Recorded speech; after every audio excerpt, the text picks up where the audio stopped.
Hello again, it's Liz. All right, today we are going to cover a super exciting topic, NP school interviews. So at this point, if you're watching this, you've probably already gotten your invitation to come interview at one of the schools you applied to, which is awesome, and congratulations, that's super exciting. Okay, so we're gonna cover some tips that I think would be helpful in going through the interview process, kind of what to bring, what to wear to your interview, and then questions that I really wish I should have asked during my interview and that would be good for you to probably bring up a few of them when you go to yours. All right, let's get into this. When you go to your interview, they are always going to ask you these two things. They'll ask you a few other questions like general interview type stuff, but they're always going to ask you, one, why do you want to be a nurse practitioner? And if you're going to a primary care program, they're going to ask you why you want to be a primary care nurse practitioner, or why you're going to be an acute care nurse practitioner, why you want to work with kids, why you want to work with the elderly. They're going to want to know why you picked this program and the specialty that you did. You need to have an answer for that one.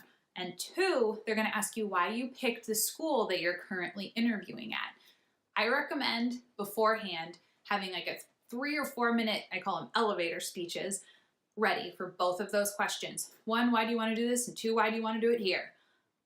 If you have those going into it and you were able to rehearse them, practice them to your mom, your dad, your husband, your boyfriend, your girlfriend, you will be in so much better shape because you'll be comfortable with the answers. Those are the two you want to just like spill off your mouth like you're coming up with it in that moment, but really you've rehearsed it in front of your mirror like 50 times. Okay, so here's some tips for those elevator speeches that we just talked about. You are going to want to be really positive. You're not going to want to go into this when they ask you why you want to be an NP or why you went to this school with saying, well, I hate this other school, or I'm really tired of being a bedside nurse. No, your answers are all going to want to be positive things. I like the NP role. This is what I like, want to focus on preventative medicine. I would like to further my education and career. All positive things, no negatives. Throughout your whole interview, you don't say anything negative, you just say positives. I would highlight what aspects of being a nurse practitioner you like, what drew you to this career, maybe a couple examples of nurse practitioners you've seen in practice as a nurse, and highlight what you liked about their role.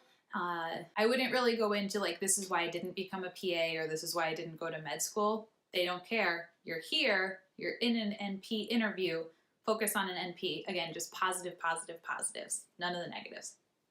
So with that being said, you're going to want to have a really firm grasp of what a nurse practitioner is, what the role is, especially what the role is for the specialty that you are interviewing for. I have heard a couple of horror stories where, like, in their interview, they were going on and on and on about this NP thing, and the people interviewing them were like, that's not what a nurse practitioner does. So just be really sure about what an NP does, kind of what their basic scope of practice is, and you should be set and you won't accidentally say something silly that you might forget later. When you're writing these little speeches about why you want to go to nurse practitioner school and why you want to go to NP school at that school, it would be really helpful if you, beforehand, when you were preparing your little speech, looked at that nursing school's handbook. Most schools will have, if you type in like University of whatever nursing program, it'll take you to their nursing website and you can look up their student handbook. Their student handbook, if you just take a quick look at it, usually it's on the first couple of pages, they're going to repeat the same phrases over and over again. They're going to be talking about research, evidence-based practice, patient advocacy, providing health care to patients in rural populations and underserved areas, whatever it is, they're gonna have 2 or 3 hot topics that they are focused in on. Like mine was preventative medicine and evidence-based practice. So try to take a couple of those key things and incorporate it into your speech. You're not trying to make this super scripted, like I just barfed up your school's handbook for you. That's going to make you sound insincere. But if you can just kind of weasel a couple of those phrases into your speech, that's going to be a really good thing. And like I said, just try to add your own spin on it. You're not going to want to go in there and sit down and basically recite the perfect, like, I want to be a nurse practitioner so I can provide health care to underserved populations using evidence-based practice to... No, stop. Just kind of You're allowed to have your personality, you're allowed to use your own experiences, what you really want to do, and you're just kind of throw a couple of those words in there and it'll be fine and it'll sound really good. It's okay and encouraged to have a personality. This is another one I can't stress enough. I have seen a lot of people go into interviews and they are just like stiff as a board, like trying to act super perfect, and it looks really, really fake. So if you can kind of, I mean, you're nervous, which is totally understandable, but if you can just let a little bit of your personality out, they like that. They don't want to sit there and interview 20 people that day and have them all be kind of spewing out the same questions. What are your weaknesses? I work too hard. No, stop. Be yourself. Have a little fun. Just relax. Try to take a couple deep breaths, relax. You're doing a great job. You obviously got this interview, so you're doing the right things. You're awesome. You made it through nursing school, guys. You can do this. Nursing school is hard, and now you want to do it again, so you're obviously a super hardcore, awesome person. Go you. The whole time you are doing this interview, you're gonna just kind of want to exude someone who is responsible, like I said, kind of has a personality, is resourceful and reliable. This school wants to know that you can make it through the program if they let you in. They don't want to let in someone who is like flighty, who's like, yeah, I might move to Africa next month. Who knows, or I'll go to NP school if you know, like, no. They're looking for a reliable person. So just try to, when you're thinking about things in your conversation to say, just think about that. Try to present yourself as a reliable, kept together, somewhat sane person. They're gonna realize that you're not at all sane in the next couple of years when they let you in, but they don't have to know about that right now. Right now you're polished, collective, and awesome. Do not sit in there and just rattle off wonderful things about this person that's interviewing you, the school, and just like gush to them, sucking up constantly. That comes off as super duper insincere. A couple of compliments like, yeah, a lot of people I know went here and they really enjoyed the program. Good. Singing the praises like, you know, this is the best place in the entire world and you would rather die than go anywhere else. Yeah, that's bad. Don't do that. Arrive early, especially if you don't know where you're going. So much better to even be sitting in your car for like an hour, just kind of having a moment, listening to some music, maybe relaxing beforehand, rather than scrambling and running around at the last minute trying to find where this interview place is, because there is nothing worse than being late to an interview. Try to get some sleep the night before. I remember being so stressed that I was up for a ton of the night before, and then I was so tired, guys, that you can't think straight. Try to eat and drink a little. I know you might be a little bit nauseous if you're nervous. Bring a snack with you. We'll talk about what to bring with you later. But make sure you've eaten. Go to the bathroom before. That should be obvious. And if they give you their name, try it as hard as you possibly can to remember it or jot it down somewhere, because afterwards, always try to send a thank you email to the person that interviewed you. Usually you can just do that by going onto the website, typing in their name, and it'll give you at least their email address. And that just kind of shows that you're taking it seriously, you appreciated their time, and they'll probably remember you a little bit more than the next person. All right, what to dress and bring with you to your interview. Ladies, you're gonna wanna wear a blouse, dress like trousers, a skirt, a conservative dress. I also would recommend, here's a tip, to wear either like a little sweater cardigan or a blazer, because I don't know about you, but when I get nervous, I sweat under the armpits, and then you don't wanna go in there with these big old pit stains. That's embarrassing. And sometimes it's cold, but mostly it's the pit stains. Gentlemen, you're gonna wanna wear a button up, a tie, a blazer, some nice dress pants. Just dress up. You're dressing for the job you want, not the job you have. Because for most of us, if we showed up when the job we had was closed, we'd be wearing scrubs, and that's super inappropriate. However, when I went to my interview, someone was leaving after interviewing in scrubs, and they didn't get in. I don't remember them. So yeah, dress for the job you want. It's better to be overdressed than underdressed. Just remember that. Look good. Bring either like a big purse, a bag, a backpack, or a messenger bag with you, and that's just gonna hold a couple of your essentials that I think it would be a good idea to bring. Bring a little bottle of water. During my interview, you talk a ton, and I didn't have any water, and I started like you know how when you talk a lot, your throat gets dry, you kind of cough, and I didn't have anything to wash it down, and I was really awkward because I didn't want to be like, can I have some water? Mints, snacks, just like a little granola bar or something in case they're delayed or in case you start to get nauseous. It's good to just nibble on a little bit of something.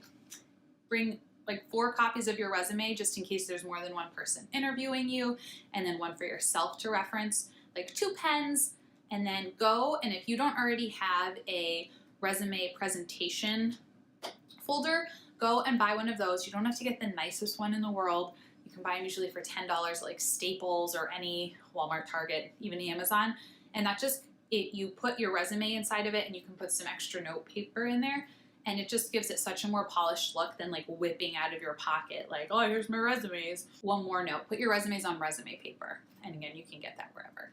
And the final thing I would bring would be note paper, so you can like jot down a couple notes, take their name down, take any information you think would be helpful to kind of retain with you and bring home, but don't write down everything because then you look crazy. All right, so usually towards the end of your interview, any interview you have, they're gonna say, all right, what questions do you have for us? And you're gonna wanna have a couple prepared. You can come up with your own. I'm gonna give you a couple suggestions of ones that I think are important and could be useful. I would pick like 4 to 5. If you go in there and ask them 20 questions, they're just gonna be overwhelmed and be like, oh my gosh, this person. They're gonna imagine you in like 2 years when you're in the classroom and you're a question about like, I have this and this and this, and then you're that person. So stick to like 4 to 5. Or number 1 most important question, who finds your clinicals for you? Finding clinicals in NP school is such a problem. Nobody wants to have NP students because they don't get paid for us. So ask, are you finding them or am I? And if they're finding them for you, how far away are you gonna have to drive from your house? Some places have like you'll only have to drive 50 miles. Some don't have that rule and you can drive really, really far. As a general rule, don't ask things that are easily found on the website, because that's going to either look like, 1, right before you ran into this room, you looked up basic facts on the internet and you're now asking them just for the sake of asking them, and that doesn't look good. Or 2, you haven't researched anything at all and are clueless. Neither of those are good options. It's always good to ask what the pass rate is for the board's exams. That'll show you what the end product is. Do people graduate from this program with a decent amount of knowledge, enough to prepare them to pass the board's exam? Because that's obviously the goal for everyone, is you want to graduate and pass boards and move on and be an NP. So everyone should be able to provide you with their pass rates for both boards exams. Another thing that I wish I had asked was what percentage of students that start the program usually complete the program within the allotted time. So if it's a 2-year program, what percent of students who started at that year 1 mark graduated at the end of year 2? That can kind of tell you a lot of things. How's the retention in this program? Do people usually make it through? Because if this program, if you come out and they say like 75%, it's not a very good number. What happened to the other 25% and why did they leave? What happened? You'll want to find that out. Do the professors maintain clinical practice? This is a huge one, and one I didn't realize was so important until I got into clinical and had some of these professors and realized what they were teaching us in like class is not what is happening anymore, because they're teaching us stuff that is old. It would be good to know, do your professors maintain clinical practice? Because if they're out in the field working 1 day a week, they're going to be a lot more in tune with the apps that are going to be helpful for your practice. They're going to know the updated guidelines. They're going to know the environment. The environment right now is so different than it was 5 years ago or 10 years ago. So it's so helpful to have teachers who are providing you with all your knowledge and guiding you along the way, who are currently living it and still getting all of those experiences. Something else that they might be able to provide you with would be how many people that graduated from the program got an NP job within 6 months of graduating. Just to kind of give you an idea, are your graduates hireable? Because you don't want to go to a school where they say like, well, like some do, but obviously the school doesn't have a great reputation. So that's something that question can kind of clear up for you. Another good one is, how much time do I have to be present at the time, like at a specific time? So if it's a in-person, how many days a week are we meeting? If it's a hybrid program, how many days do I have to come to campus? And if it's an online program, How often are we going to be having some kind of online meeting where I have to be present for this live meeting? That's a good thing to kind of know going into it. Some schools have more, some have less. You'll want to know just so you can kind of plan ahead and figure out, is this program right for you? Because don't forget that while they're interviewing you, you're also interviewing them. You want to find out some of these things so that you know you're making the right decision. And finally, I would ask, can you work? Try not to phrase it in a way that's like, I'm going to work full-time the whole time and this is my priority. No, I would just say, like, typically how many of your students work and what are their hours, just so you can kind of plan ahead. That shows them you're thinking of the future. But if they ask you about it, definitely make it known that like school will be your priority, not work during this time. So that's it for my tips and tricks for your NP school interview. Everyone is going to do awesome. If you have any more questions, let me know down below, and we will see you next time. Bye.